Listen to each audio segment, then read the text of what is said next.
Artie, Zen.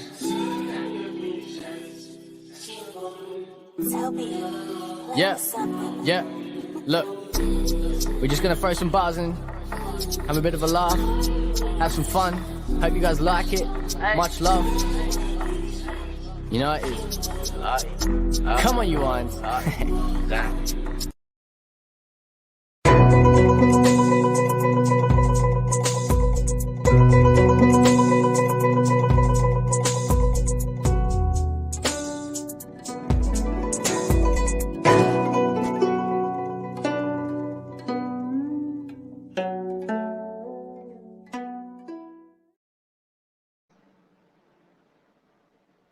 Hello, mate. Right, goes up. How we doing, Cieran? All right, mate. You all right? Yeah, calm down a bit now after a disappointing game against Newcastle. Yes, indeed, Yeah. indeed. Pointless to go on about that one, is there? But just a disappointing performance, shall we say. Yeah. So I was trying to think of a positive, Budge. I was trying to think of a positive of that game, right? Now, looking at the game, there's not many, right? Apart from Dawson doing really well. But the positive is, in the last two games, I'm going to go back to the last two games, Leicester and Newcastle, right? Yeah. This season, we played them both twice now. We took 4 points. We've got to look at it that way. Yeah. We took 4 points this at the tick. So that's the only positive I can come up. Well, it's better than we can do against our next opponent, which is Wolves. We can't say that this year, can we? Because we've already been beaten by them once. So we need to really step up for the next game. Yeah, an informed team as well, but you've been doing very well lately. Yeah. And are a threat. They're a threat to our top 6 position as well now. So yeah. Yes, indeed they are. Indeed they are. Yeah, and it's not ever a good thing when we've got a team like that chasing our tails. And we've been, we've been beaten by them once already this season. So it kind of doesn't bode well for us, does it really? Yeah, it sort of turns it into a 6-pointer for, in that sort of top 7, 8 places, doesn't it? Yeah, it does. It really does. Yeah. Incidentally, it looks lovely and warm and clear over there at the moment. What sort of temperatures you got? Yeah, mate. The last few days, we've had a few storms in the night because it's starting to build now. I can feel it already. It's building up for a storm later. So we're going to hit 33 degrees today, but you can feel it in the air, It's really strange here, Budge, and it's something I never even thought of till I got to Australia. You can actually smell the rain coming. Yeah. Yeah. And then you feel, when it's hot like this just with the sun, but then you feel the humidity building. You can feel it. So when that humidity starts really building, it usually ends up in a storm in the afternoon. And then the clouds start seeing these darker rolly clouds in the background. And I can see that now. And I'd say in the next 3 hours, we'll end up with some rain and a bit of a storm. And then that'll cool it down till later, till tomorrow. Yeah. But yeah, you can smell the rain, mate. It's amazing, eh? You can actually smell the rain. Yeah, that's pretty strange. I made you, one of my exes used to say that she could do that. She could smell the rain coming, and she was rarely wrong. So, I suppose, you must have a good nose, Yeah, I bent one. Yeah, and we'll probably find out in a little while as to the reason why that may have happened. It's not too bad because I was good at ducking. Oh, good. So just want to give a little mention to everybody that's appeared on another show that I'm doing, which is the In Crowd. Want to thank everybody that's taken part in that so far. There's more to come. I've got 3 recorded shows ready to go. So I've just got a little editing to do, and then, guys, they'll be released. Thank you for all the support. Never asked me, you wanker. Well, that's because I talk to you on a daily basis, near enough, don't I? It's a bit pointless me saying anything then, isn't it? Well, yeah, and, the thing is, we talk about our history as West Ham fans you don't need that. during this, and when we do the Bert and Ernie stuff and that as well, you know, we kind of generally like cover That's good. I everything. haven't caught up because I had to work all week. I've missed Charlie Walsh's one, which I will get back to watch it. Yeah. I just I saw you, Lee. I watched you with Lee, you know, when we accidentally put it on the other thing, but I watched that through the phone. But I'll get back. I've got to get back to Charlie CW. Right, I like CW. So I'm interested. Yeah, he's great, and you know, he's such a lovely guy, such a genuine man, you know, and you know, I said to him, I wanted to thank him for the support that he gives to myself and Peach and Titch and you know the other smaller channels, you know, and you know, he said to me during the course of that show, he said, look, like. Or Budgie, he said, it's not, he said, I've said this to you privately, he said, but he goes, it's not about the numbers. He said, the numbers will come. He said, it's what you do, you know, he said, that makes the difference. He said, and what you do is just as valid as anything that I do, so on and so forth. And I was like, quite humbled by that, but also driven by it as well, you know, kind of drives me on a little bit, which is why yesterday I did I did 2 1.5 hour plus recording sessions and one at about 48 minutes. I think that was Gatesy, because I had to finish that one pretty quickly because I came on the prediction show with yourself on Titch's channel yesterday on Fans United. So I was sat in front of the camera for a good 6 hours yesterday, 6.5 hours. In fact, more, because we ran for about an hour, didn't we? Yeah, we done an hour yesterday. Yeah. So you know, I probably done about 6 hours in front of the camera yesterday. Yeah, it's a lot, man. Yeah, it is. Yeah, and out of that 6 hours, I've probably got about 32 hours of editing to do. Yeah, all that tells me is you fucking talk too much.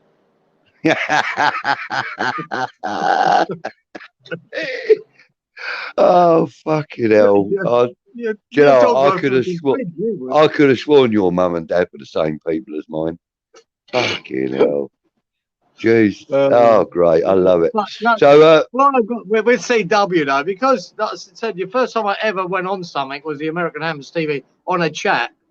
Yeah. And the likes of Bex, my lovely Bex, Affers, and Neil from Down Under, and Charlie Walsh, which I always nicknamed CW. They were the first people I ever talked to, you know. All right, so I've always and they were very welcoming when I because I was really raw. I didn't, you know, take messages. I wasn't sure if anyone would go, "Who the fuck are you?" And they were really nice to me, all of them. And so I've found exactly the same thing, you know. I found exactly the same thing.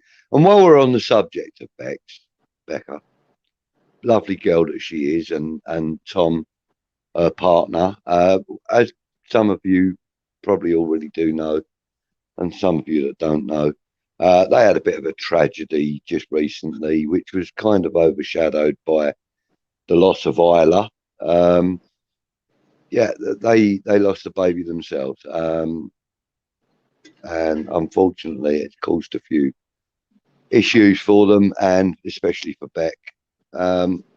And so you know, they've had a bit of a torrid time. You know, nothing's really going right for them at the moment, and as a result, I've got a little gift that I'm going to send to Becca, which is this, which was sent to me. I know you can't really see it, it's in the bag. Yeah. But I had 2 of them sent to me. And what it is, just in case you haven't noticed by our good already, friend Darren. By our good friend Darren. Yep. Yeah. Hold up. Look, this is the top that I'm sending to Rebecca. It is a Iron Maiden West Ham replica. As I said, sent over by our good friend Darren Higgins from Thailand. Pick yourself up, mate, because that was a very, very nice thing for you to do. Darren telling me about these books a while back, and I'm not sure if I was meant to send him my address. I think he wanted to send me one. I'm not sure if I did. But anyway, Darren, where is it? I don't know. I got them. I got them both. I got them both, and you ain't getting one because I promised it to Rebecca now. and now it's going to be tomorrow morning. It's going to be official. So, yeah. So basically, I'm sending it on like on behalf of everybody that wishes them well. You know, it hasn't cost me any money or anything like that. It was a gift to me. It's too small for me. Darren did actually mention when he said he was going to send them over, he said one will probably fit you and the other one you could probably give away on your channel. Well, I'm not going to do that. And I'm sure Darren will appreciate the gesture that we've made on everybody's behalf. And so, Rebecca, if you are watching this, my love, you should receive that by Friday. Okay, move on a little bit then. How has your week been? I mean, have you been working? Have you been man at leisure? No, normally things have been up and down here a bit, but especially with this COVID bollocks, it's doing my head in. Yeah, my mate's decided to sell his property, and he's got sort of 5 acres with, you know, a big shed, big house, swimming pool, and all that. And he's getting on now, my mate Paul. He's a Leeds boy too, Paul. Cracking, man.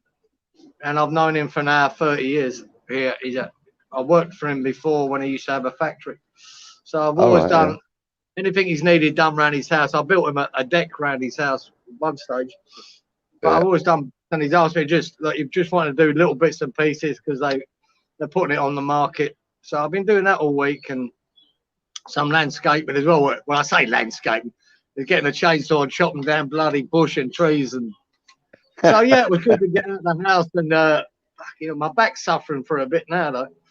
But, yeah, it was good to do. It was good to do. Yeah. And hopefully he gets it sold. He wants to downsize, you know what I mean? He's getting on. He's over 70 now. But you wouldn't think, Budgie, you'd think he was, I basically class him the same age as me. I'd say him 60, you know? You wouldn't think he was 72. So that, so that was kept me busy for a few days. Yeah. Somebody else I want to give a big mention to actually while we're at it. I briefly said his name earlier. He's Titch, poor sod, not well. Yeah. Cieran and I have just stood in for him with Stuart from the disabled team. We've just stood in for him on the player rating show not long ago. And he's really not well. He spoke to us in the green room afterwards. Don't look good, don't sound good, but we wish you well, Titch. And I know you'll probably watch this tomorrow when we air it. So get yourself better soon, mate. And thank you for everything. Because I think Titch is one of them not happy when he's ill. You know what I mean? He doesn't. Yeah, like myself, not a happy person. It kind of restricts your function, which frustrates you. And I kind of get it. Yeah, so it gets rid of it soon. Yeah, so do I. I want to pop something up on the screen briefly, Cieran. I think every West Ham every West Ham fan needs to read this. It says West Ham United. Hammers are not born, not manufactured. We do not choose, we are chosen. Those that don't understand don't matter, and those who understand need no explanation. West Ham United, over land and sea. That I love. I love that. That was popped into one of the chats. I can't remember who even put it in there. Could have been Hammerette. Usually is when it's something like that. But yeah, it's I just believe that. I believe that we don't choose our team, we are chosen. And you know, we're not made or anything. We're born into it.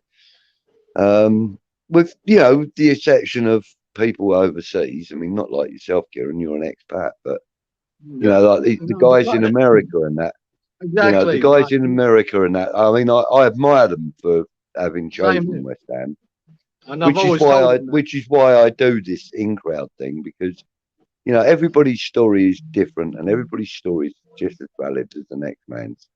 You know, like man like yourself, born you know, within, you know, the sound of the whistle, as it were, you know, from your house to where the ground was. You know, like me, my parents were from the area, and they, you know, so I kind of followed my parents into, you know, the West Ham thing. You know, and so, but like these American guys, rarely, so far, the ones that I've met, rarely are they like downbred from an English family. No, As no, such. it's not about that. And they, Why I yeah, respect him, and I remember when I did an interview with American Hammers TV with Tim, yeah, is at that point, why would you, as an American, choose West Ham? And that tells me I like you already that you did, because yeah, you didn't do it for glory, all right? Because yeah, there hasn't been any. You didn't do it for yeah. fame. You didn't follow a big club. Like, you didn't just jump onto the Liverpool And it bandwagon weren't and like Man United a bandwagon, massive or name Man they've City jumped or onto. Chelsea, or even Yeah, Arsenal when they were yeah. doing great. All these clubs I have mean, a lot of success in the last sort of 40 years, where we've had none. And yeah, to choose West Ham, despite that, is a credit to them. yeah, They yeah. know. They And know you they're know, not there for as a the glory. result of the YouTube culture and that, you know, the American guys and girls have now um, firmly integrated into the West Ham family. You know, I've watched a lot of the American Hammers TV content just recently because, you know, chatting to the guys, you want to do a little bit of research on them and stuff, don't you? You want to know the kind of people they are. And a lot of their content is exceptional. Yeah. Yeah, and you know, okay, there's a lot of general chat about certain things that have happened in the game and so on and so forth, which, you know, any bloody fool can do because we do it, you know. But it's not the content as such. It's the way it's presented, and Yeah. you know the manner in which it's presented as well. You know, every one of them guys are very serious about the club, but they're not too serious about themselves. Let's be honest. You know, No, no, no. Lucas They're not makes serious about me that. chuckle. Lucas That's really makes me chuckle. You And know, Lee, you interviewed Lee there. Lee's one of the first guys I ever talked to, you know, through the chat at an American yeah, Hammers TV. Him and that Tim started the channel, and he's the guy I done the interview with, and with yeah, Alex. yeah. Alex is a good lad. You don't see him much now, but Alex is really Well, good. I can't And say I've ever seen Alex and Tim. I'm no, not really no, sure about he either. I was don't really more of know the. too much. I think it was more of the IT guy, Alex. And but when I done the Oh, interview, he jumped in with Tim to do mine, and all right, they're okay. really good, really, really good. I really enjoyed it at the time, and that's got to be 2-3 years ago. And Wow. but all the guys in there on American Hammers are all good lads, and they're passionate. Tim's really Yeah, passionate, mate. He yeah, loves it. I yeah, love Tim because he loves giving it, mate. He loves yeah, fucking saying what he thinks, whether it's unpopular or not. And I think that's why you should be. I think yeah, if you've got an opinion, show it. Don't be stupid, but show your opinion and your passion. And he does. Lee's a very yeah, good presenter, and he's, you know, their main show every week is probably what Lee does, and he's a very good yeah. presenter at it. Very He is nice guy. indeed. You Lovely know, guy. and yeah, Lucas calls him Uncle Lee, doesn't he? You know, he kind of lovingly calls him Uncle Lee, which Yeah. I find very, very nice. And through that, you know, I met Wally as well. You know, Wally was Yeah, doing bits for yeah. him as well. And Wally's a And cool I guy. need to tie Wally down again to get him Wally's a back top on boy. the in Wally, crowd because I messed up the recording and didn't record it. So, you you know, donut, because I you're a know. donut. And do you know what? As I was saying it, I'm looking at the record button on here and it says end, which means that I am recording, which is good. Thanks up. I'm getting better. You I'm can't getting better at miss this. this quality, mate. What's the matter with you? I know, you know. Yeah, and as you say, Lee is a great guy. I really enjoyed chatting with him the other day. I like to call him Grizzly Adams because that's who he reminds me of. Yeah, mate. But yeah, he's such a nice guy. He You was did. having some work No, done in his I should, bathroom I, at I should the have teased time. you up before. You should have asked him for his Bill Clinton impression, mate. Should have I asked him for think he that. did one. I think he did one, didn't he? He done it with me when I popped on there a few weeks ago. I asked him to do Oh it. no, he did it on a live feed the other day when I was watching, last Wednesday, and he did it then. I have seen him do it. Yeah, he's very good. Yeah, But yeah, he's top. very good. Top draw. All them guys are top draw. And you know, as I said yesterday, I did 3 recordings. You know, one with Anton, who is a lovely guy. Really, really get on well with him. Really like Yeah, him. nice. I mean, he supplied me with my, you know, pride and joy back there. That signed picture of Marlon Harewood. He sent that to me for not feeling very well. And I kind of, I wrote, when I said to him, you know, I feel guilty because I haven't like paid for it or won it. He went, no, it's not like that. Can you tell him I'm not feeling well, Budge? Can I get something? Yeah. I'm back 13. Oh yeah, I know. Bless. He's top boy, isn't he? Lovely lad. He sends you a pair of Poundland sunglasses, mate.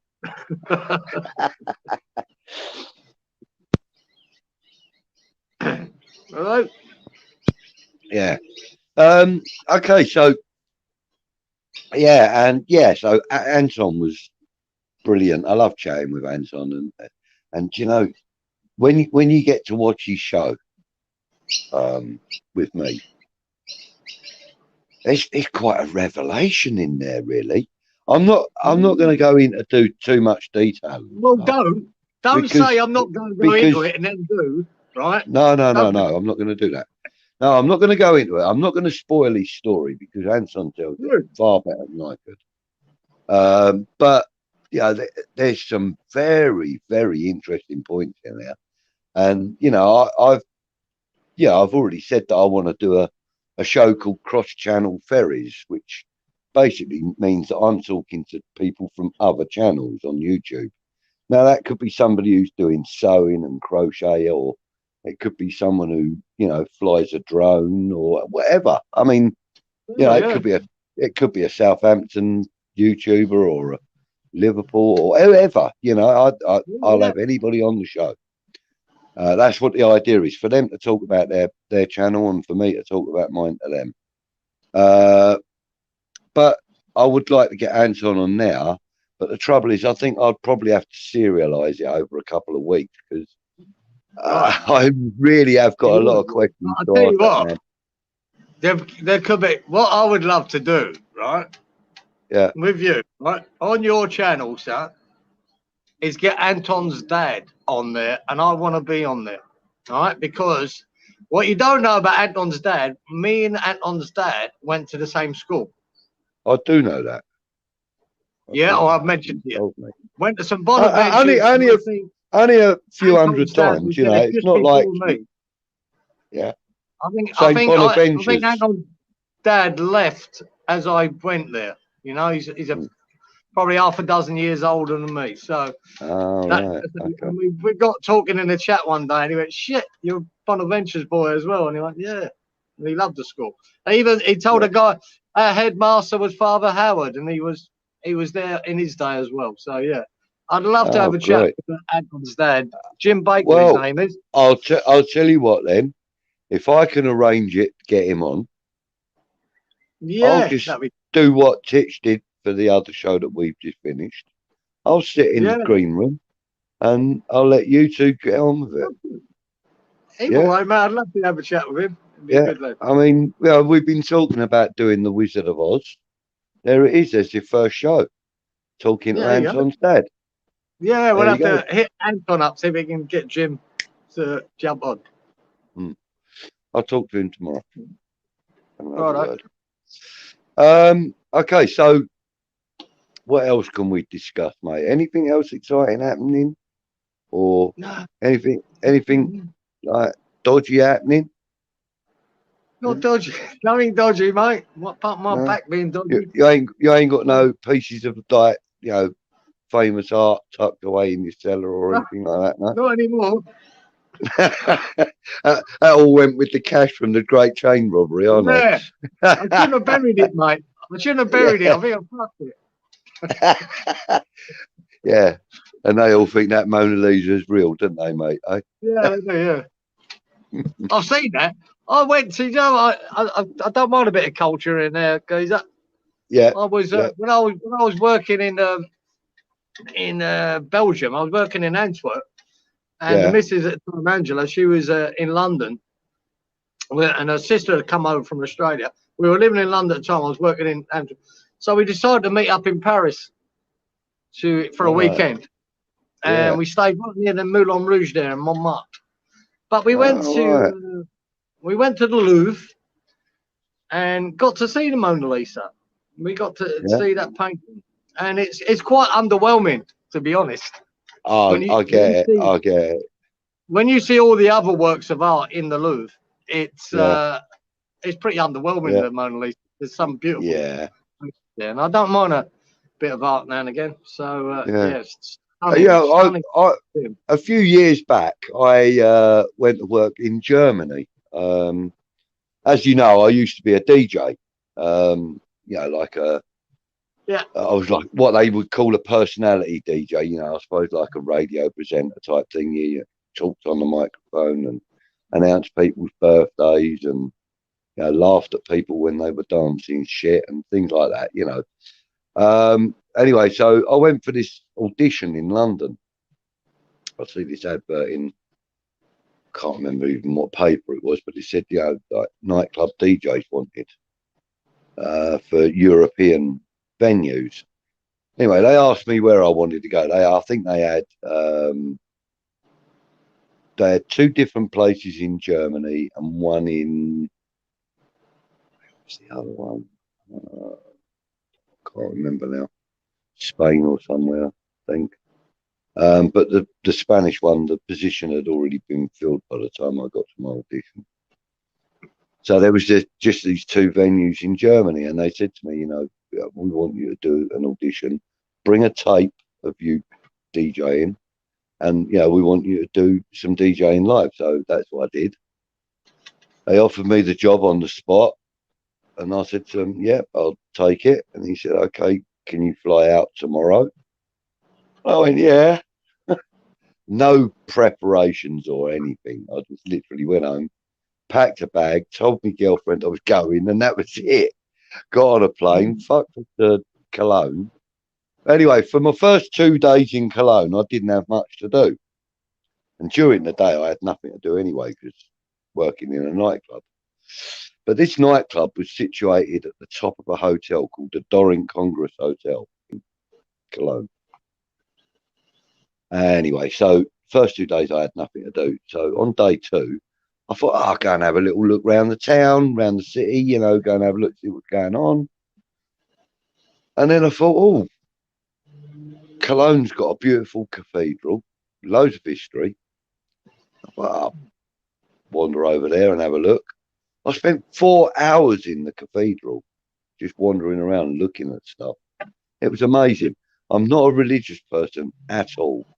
I mean, when people talk about religion, I either switch off or I'm gone. I just you don't have to see it. No, but I'll tell you what an amazing building. The architecture and the design on the outside of it is stunning. Yes, grubby looking because it's in the middle of a bloody city, but what a gorgeous place. What a lovely, lovely building. And I found myself being interested in like cathedrals, especially since, like when I go to London, I'm always up around St. Paul's because it just the architecture and the history behind it. Yeah, I love a bit of architecture and the history, as you say, mate. When you see these buildings, and wow, they just couldn't build them like that anymore. It's amazing. Architecture. And I've been watching this TV show. I can't remember what channel it's on. There are so bloody many of them. Where they've been renovating the tower and all the buildings around Houses of Parliament and the tower that holds Big Ben. And they've been renovating that, and they've had to replace quite a lot of they've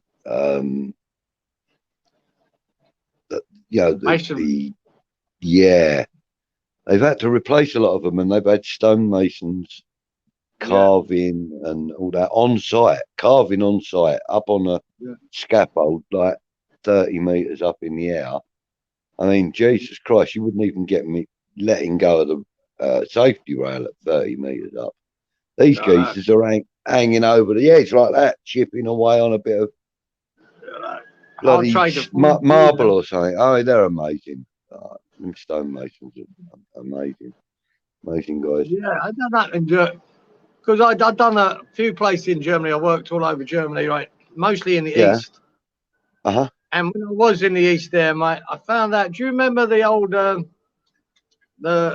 the old TV program in our day, Budgie, Colditz? Of course I do. Yeah. They made a movie about it. Well, but that TV show was the first time I ever saw a pair of boobs on telly. Yeah, the TV show. Loved it. Everyone loved it at the time. Well, it weren't far. I think it might have been Leipzig I was in, right? Because it was far east, and it weren't far away. You know, an hour or so drive. So on a Sunday, we drove to Colditz, even though they called it Colditz Castle. Well, which it always was. It's not really a castle. It's a hunting lodge, but they class it as a castle. But it's not really. But what it is a lovely little village, right, called Colditz, and it's on the top of the village. You go up a hill, and it's there. And they turned it into a museum about of all the ex-prisoners of war that were there. And it was mostly British RAF, Dutch RAF, Canadians, and all that. And really interesting museum they had in there. And just to walk around the grounds, they'd turned it into a hospice now. Back then, and it was just about 1994 when I saw it, and there were still, there were people in there as a hospice, so you couldn't really go walking around and turn it into sort of wards. But they did have a museum there about, the amount of times that everyone tried to escape from there. All the stuff. I'd have gone into the walls and started throwing ropes at them and saying, "Come, we're getting out of here." Really interesting. What's your escape plan, boys? Come on, let's get out of here. I did that when when I was in hospital. I did that when I was in hospital, right? Well, not through rope for anyone, but I was in hospital when I had my heart attack, and I'm laying there. I mean, I was only in there 36 hours, but after about 3, I was pissed off. I wanted to go home, and I'm laying there, and I was like, "Well, where's all the medical staff? They're all out there. I don't know where they are." So I'm looking around the ward, and there's this one bloke who caught my eye. And I went, "You're right, mate." He went, "Yeah." I said, "Do us a favour." He goes, "What's that?" I said, "Give us a sheet." He went, "What?" I said, "Give us a sheet." I said, "I'll tie them together with a bit of a rope." I said, we're out of here. We're out of here. He started getting out of his bed. He's going, "Yeah, come on, let's go. Let's go." He said, "Let's just go to the lift." He said, "There's no need for us to climb out of the window." I said, "No, we are 4 floors up." You know what I mean? I don't think 2 sheets is going to get us there. But yeah, it was just a bit of a giggle. But yeah, Colditz. So what a lovely place to visit.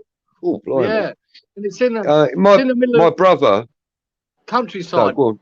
It's right in the middle of the countryside, and it's up on a hill. Yeah. And one of the most famous things that they built there, and I think they built it, but secretly, the prisoners of war built this. Yeah. It was a hang glider, but they never You heard about I've seen the story. Yeah. They discovered it in the attic space. They discovered it about 6 or 8 years after the war or something, didn't they? Right. They discovered the glider still up there. So they replicated it, and they actually tested it because it's up high, and it's all fields around, and apparently it works. They tried it, and it works, and they've got a replica of it in the museum. Just the ingenuity of all these, prisoners of war. I mean, and I think that was made out of slats out of the bed, bits of bits of sheet, whatever they could, and all that, rope holding it together, and they even had mate. I'm not joking how clever these bastards were, because they had a typewriter they'd made out of spoons and knives and forks. And shit, man. Wow. To print up documents for an escape, so you've got a document. What the?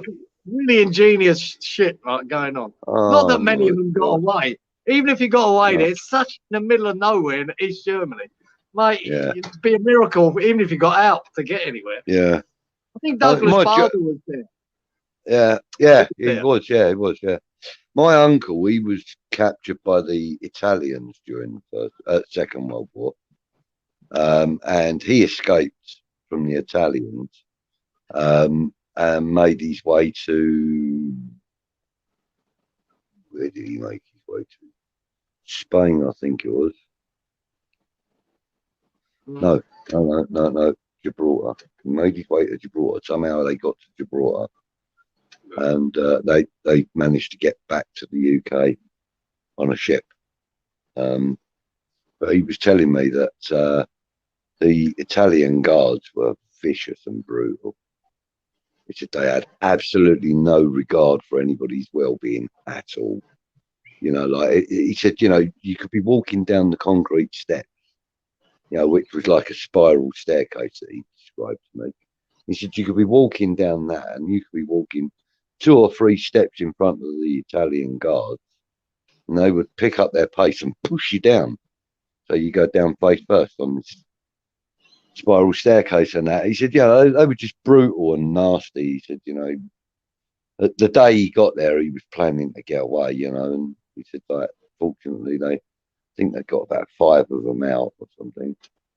And yeah, him and 2 others made their way to Gibraltar. I'm fairly sure it was Gibraltar. I don't know how they got onto the island and how they got across to the island, but I know they came back on a Royal Navy ship from Gibraltar. So maybe they were transported to Gibraltar by, you know, the Allies. Perhaps. I'm not sure. That was, one thing the good thing they did have at Colditz was, I'll say it was mainly officer class and RAF that were kept there. But it was run by the German Luftwaffe, but their I forget their name of their officer class. So there was a lot of respect for the prisoners of war from the people running Colditz. They weren't like your average Nazi or a camp. They had a lot of respect for them because they were basically of the same social class, if you like. Yeah, yeah, So, and also, you know, they were airmen as well. Yeah. Yeah, weren't mistreated badly. That's the stories of there anyway. That's what they had. Yeah. It was but yeah, interesting place. Yeah. We ain't really spoken much about football today, have we? Let's be fair. No, we got all right. Let's get football story up there. Yeah, I mean, we've been 38 minutes. I suppose we've got another 10, 15 minutes somewhere. Keep it under an hour. Come on then, Cieran. Let's have a little football story. Football story. Yeah, you remember? I did say I've never told this story since it happened. But after I've been in Australia for about 4 years, I decided to go back for a while, and I got back in early '91, and lucky enough, you know, I've been away from football for, you know, watching any live game. West Ham got to the semi-final of the FA Cup. I went, you fucking beauty, mate. I was at the 1980 final, you know. I went, here we go again. I'm back and we're off again. You know? And then it was only, you know, it was only 11 years before then that we'd won it. Arsenal. And I was there. And I went, oh, fucking beauty. We can go to. So it was, the semi-final was at Villa Park against Nottingham Forest, as everybody probably knows. You know, and the guys that I was going with, they're all out of Hornchurch boys. A lot of my mates out of Hornchurch, and they organised for the day, right? So they organised that it was the Southend first team coach. They'd booked it for the day. Okay. And the fucking cracking coach at the time, you know, luxury coaches where you face it with a table, you know, loaded it up with beer, and we went off for the day, right, to Villa Park. Fucking cracking. There's about 40 of us, and went brilliant. And I'm going to get to see this semi-final, and we were fancied, and it was mobbed, you know. But and these are the days where really, in my day, where we had a lot of trouble at games, you know, more or less calmed down since I'd left, and football sort of violent side of it calmed down, so you know, weren't an issue. But as we pulled in near Villa Park, hang on, 91. That would have been around the era that we would have had Shaka Hislop in goal. yeah, it was it Shaggo or Ludo? Can't remember. Oh no, it would have been Ludo. It would have been Ludo. 91. What's the matter with me? It would have been Ludo. And, yes, it would. But I do remember you said Chris Hughton played for West Ham then. Yes, and he did. I went to school with Chris Hughton, him and his brother Henry. Yeah. So I knew, good to see him. He ended up at Tottenham and ended up being a manager, you know, for various big clubs, didn't he? Yeah. But I went to school with him. Lovely guy. And but we pulled up in this big car park, you know, not far from the ground for all the coaches. We all piled off the coach, and there was just this mob of Nottingham Forest coming right through the car park as we got off. Right, my mate had broke his ankle and he was on crutches. Right, and this geezer said something to him, and he just swung with his crutch and cracked him round the head. Fuck, say, don't! What are you doing? Of course, we got about 200 Nottingham Forest you know, come steaming into us. And we're just fucking all on. We got the coach 1 minute. 1 minute, and it's kicking off everywhere.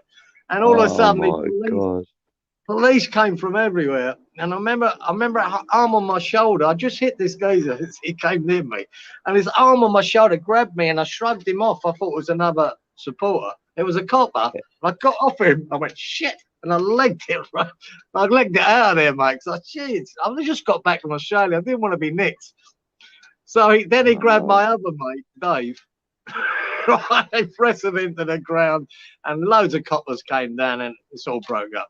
So we made our way to the ground, and Dave got took away. Two of them, no, it was only Dave, I think. Dave got took away, right? So he had to miss the game, right, because they nicked him.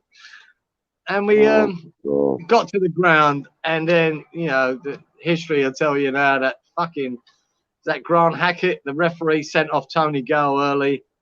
There was never a sending off in a million years. And we ended up losing 4-0. 4-0. But the West Ham fans that were there, we had probably the majority of fans there, never stopped singing from the beginning to the end. And I remember years ago seeing a sort of highlight replay of it, and the commentator saying, and it was in the last minute when we're 4-0 down, he said, you would think that West Ham supporters had won this game. They are just, everyone was jumping and making a day of it, right, and supporting the team. It was a fabulous effort. And just to finish off with, but we got stuffed, and that was the end of it. But my mate Dave, they wouldn't let him out, right? Because we had the coach to go back. We couldn't wait for him, right? You know, come 5, 6 o'clock. We were fuck this. They're sitting in. They might not let him out till the next day. We didn't know. So we left. That leave him there in the nick. And they let him out at 10 o'clock that night. And he's going, what am I going to do now, right? Poor fucker. But he was walking down the road, and he saw a Lacey's coach coming by. Now, Lacey's was always the coaches we normally get from East London, you know, to take West Ham supporters all over the country back then. So he recognised Lacey's. I think they're an Essex firm, Lacey's. Everyone will know them when we used to go coaching. If we didn't get on a train, it was a Lacey's coach. And he waved it down, and there's a load of boys from Allchurch again. And he got a lift all the way home with them. So that works out. Quality. That's brilliant. For Dave, brilliant. Funny. Yeah.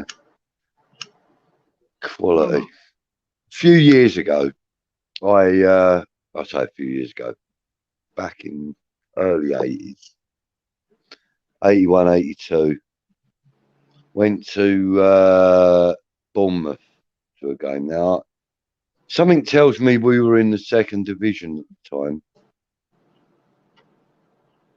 but I may be confusing that with the FA Cup when we beat Arsenal.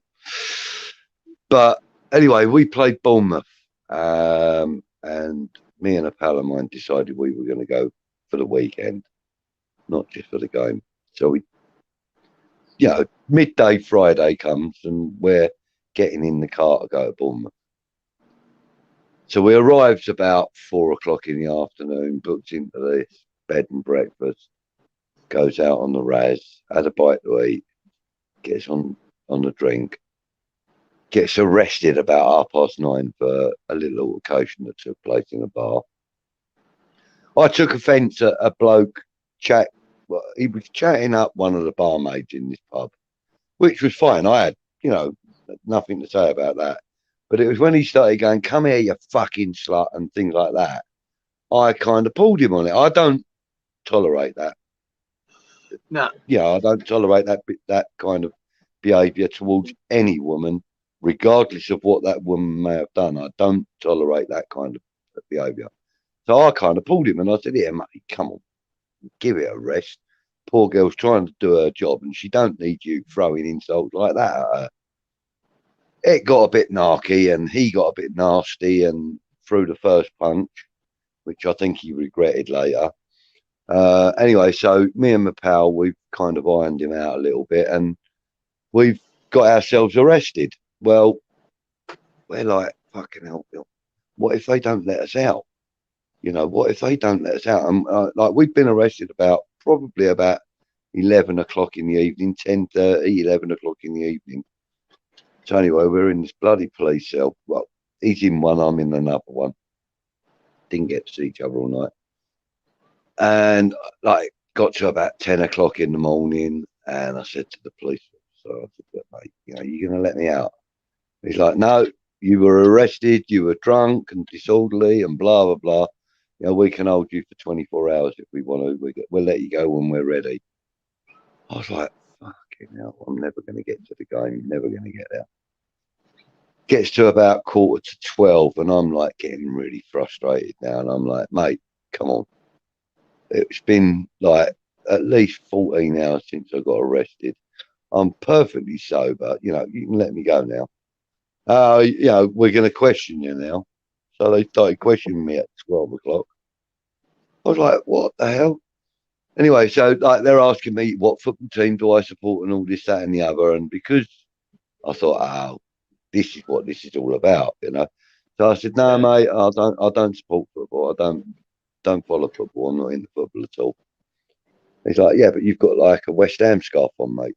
I was like, "What are you talking about?" I said, "That was given to me in the pub last night." I said, "I didn't even realise it was West Ham. It was just a scarf. Some bird put it around my neck.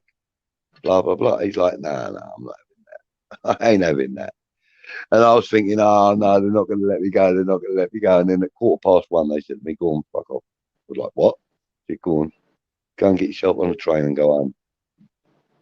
I said, "Well, as it happens, my car's at the hotel."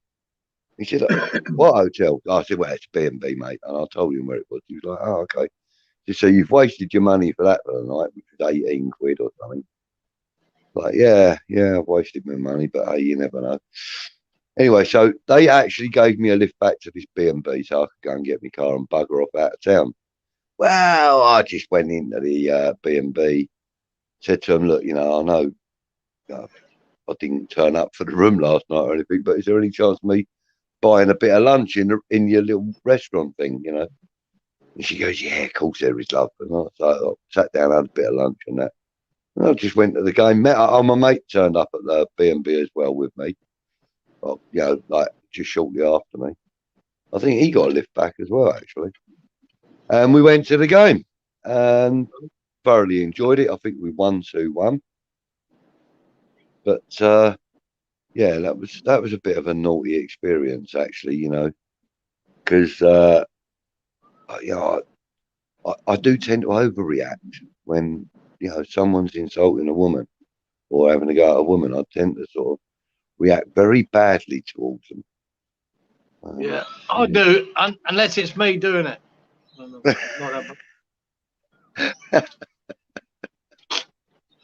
You are such a tosser. I'll tell you a little side story now. Poor old Dave Yeah. had to miss the game, you know what I mean? All that day, we'd got there and it all picked up and they dragged him off, and he missed the whole game and got thrown out. He reckons when you're emptying out your pockets, at the nick, he reckons they empty out, they put all your gear in a bag or whatever. Yeah. They took the actual ticket for the game, they took. And he called to him because it was full of West Ham boys in the cell. Right? And they said they took all the tickets. And they reckon the coppers were selling them outside the back of the police station. because they're hard to get semi-final FA Cup ticket then. Really, you know. They probably were selling They them. reckon cheap they were as selling well. that. So I don't know how true that bit of the story is, but Oh, mate, I wouldn't put nothing past them. yeah. They say they uphold the law. They Mate. just know ways of bending it, the fuckers, mate. I swear to God. It might have been, Budgie, it might have been the beginning of recycling, you know. Stop trying to find the positives. Well, okay, mate. Well, look, we've been going on for 50 minutes or so. I reckon that should probably do us for this week. Sorry that we haven't actually been doing any of these for a couple of weeks. We'll jump in when we can, boys. No drama. Yeah, but yeah, we've both been busy, and I know the people that watch it have missed it, but you know, we'll try and get it back to a regular thing. Tomorrow we're gonna, well, today this went out at 11 o'clock, and next week we're gonna start doing it on a Saturday at 11 o'clock. We're gonna take up the old unfocused time slot, and we're gonna put refocused in its place. So we look forward to that. I will talk to you very shortly, Cieran, in the green room, and we'll wrap things up. Anything you want to say to the people watching? No, mate. Have a bit. I should be saying it to myself. Have a bit of faith. We've got Wolves next, but I'm struggling to find it. But you never know. Brilliant. And as always, Cieran, you know, it's still a bit sore. The Newcastle game's still a bit sore in my head. It is. We're only a few hours away from it. So it's always a pleasure chatting with you, Cieran. It's always great to have a laugh and a giggle, regardless of how serious the situation is. We always try and have a laugh, don't we? Regardless of what West Ham are doing, we'll survive, mate, and gives us something to talk about. Yeah. Yeah. You know, and when we're playing Crawley Town in League One, I'll take some photos and send them to you, mate. Oh, crikey. Oh, great. Anyway, we're going to wrap this up now, ladies and gentlemen. Thank you very much for joining us. Thank you for commenting and that in the live chat. And we'll see you next week on Saturday at 11 o'clock for another edition of Football Refocused. Until then, it's a goodbye from me. And a goodbye from him. Come on, you irons. See you later, bro. Take it easy. I'm going to play a little video to get us out of here. Look, where is it? Here we go. Push that button. Press the right one.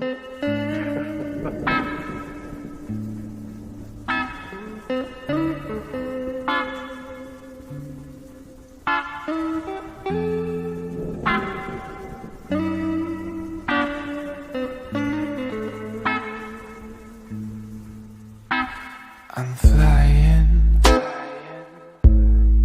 flying high like a bird, but my fluttering wings can keep you from pulling me down. Your mama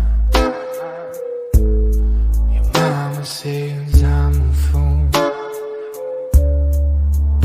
and yeah, maybe that's true, 'cause I can't stop thinking about you.